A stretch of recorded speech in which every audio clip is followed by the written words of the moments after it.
to record 2 videos every week, but you only post 1 video a week. So for example, after 3 months, if after 3 months you get sick for a week and you cannot record a video, it's okay. Or if you're too busy at your job for 2 weeks and you cannot record, it's fine. If you want to take a holiday, even for a month, it's fine. And why? Because for the past 3 months, you've recorded 2 videos every week, but you only posted 1. Don't ever pay for subscribers, don't ask your family and friends to subscribe to your channel, and don't create multiple Gmail accounts just to subscribe to your new channel.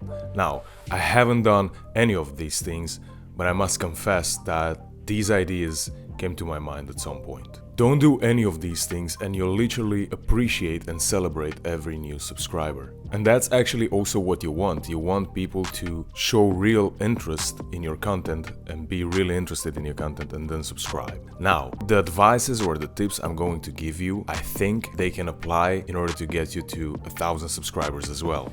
But who am I to say I only have 264 subscribers right now? Even though for me they're not just subscribers, but there are other people who subscribe to my channel, but that's besides the point anyways. Tip number 1 is do not niche down. There's so much emphasis on niching down and everyone tells you to niche down. Everyone tells you to talk only about health and fitness, talk only about money, talk only about marketing, talk only about this, talk only about that. Stop. You are the niche. Now, if you want to niche down, that's fine, but if you feel like the fact that you have to choose one subject to talk about on your channel for the rest of your life, and this is actually stopping you from publishing any videos on your channel, then that's just stupid. Just start and talk about whatever you want to talk about. If you have a business and the business is YouTube channel, then of course you have to niche down. For example, I have another YouTube channel where I talk mostly about marketing related things.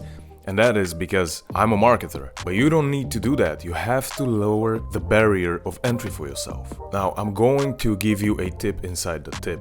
There is a section on YouTube where it says notify subscribers or whenever you publish or something along those lines. Take this off. Because let's say this week you are uploading a video how to gain 10 pounds of muscle in the next 6 months, and the next week you're planning on uploading a video titled how to make money online, then obviously there are 2 different audiences. And you don't want the people who subscribe to you from the video titled how to gain 10 pounds of muscles in the next 6 months to be the first ones that will see your how to make money online video.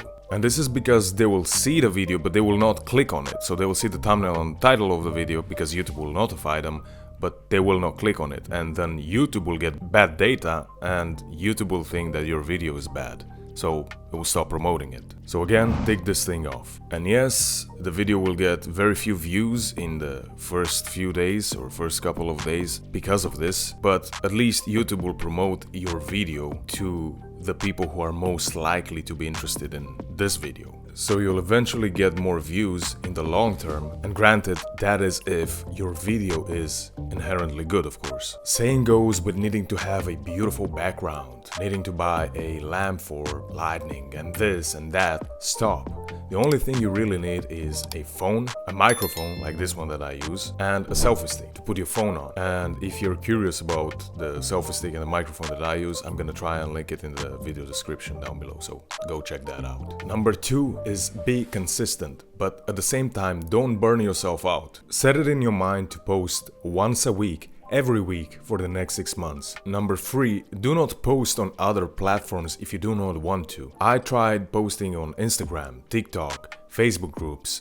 Reddit. Really, it's too much stress. Just stick to YouTube and it will be fine. Number 4, create your videos in batches. And what do I mean by this? Make it a rule to record 2 videos every week, but you only post 1 video a week. So for example, after 3 months, if after 3 months you get sick for a week and you cannot record a video, it's okay. Or if you're too busy at your job for 2 weeks and you cannot record, it's fine. If you want to take a holiday, even for a month, it's fine. And why? Because for the past 3 months, you've recorded 2 videos every week, but you only posted 1. So then you have that buffer, right? Number 5, hire an editor. And you can find affordable editors to edit, simple videos just like this one on websites like Fiverr or Upwork. Or if you want, you can shoot me an email and I can put you in contact with my own editor. Number 6, hire a thumbnail designer. Again, you can find good thumbnail designers for a reasonable price on websites like Upwork or Fiverr. Or you can actually learn to create your own thumbnails in Canva.